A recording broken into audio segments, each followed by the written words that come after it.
आणि आता आपण या ठिकाणी आलेलो आहे जिथे मासेमारी चालू आहे. जरी अल्प प्रमाणात चाललेली असली तरी याला मासेमारीच म्हणतात. आणि हे मासेमारीसाठी हा जो गळ दोरा आहे तो आपण इथं बघत आहोत. आणि हा दोरा यांच्या हातात आहेत आणि हे वाट बघतायत की कधी मासा गळाला लागतोय आणि मासा कसा पकडला. आणि इथं पिशवीमध्ये काहीतरी मला दिसलेलं आहे, तर पिशवी उघडून बघूया जरा याच्यात काय. हे काय आहे, तुम्ही पकडलेल्या मासे आहेत का काय? छोटा मासा आहे, गळाला लावलाय. मासा पकडून आणलेला आहे, हा. तो गळ्याला लावलाय.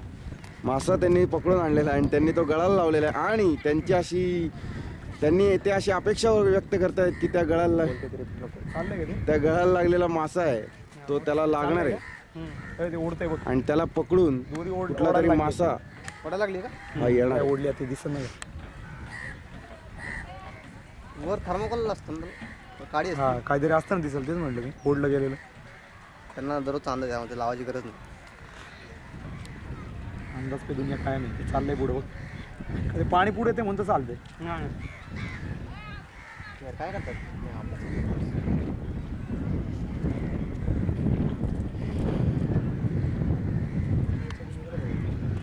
किती वेळात येत पकडतं तरी? ज्यावेळी खायला येईल तेव्हा म्हणणार ना. त्याचा खाऊन होईल तो मासा, तेव्हा त्याच्या दातात ते अडकेल.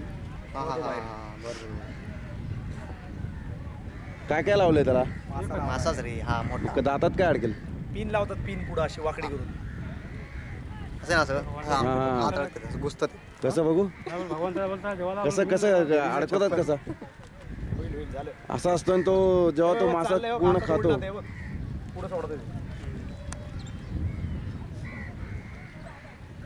आणि असं वाटतंय की काहीतरी खाण्याचा प्रयत्न चालू आहे. बंद कर, बंद कर. तुझा आवाज येईल चालू कर.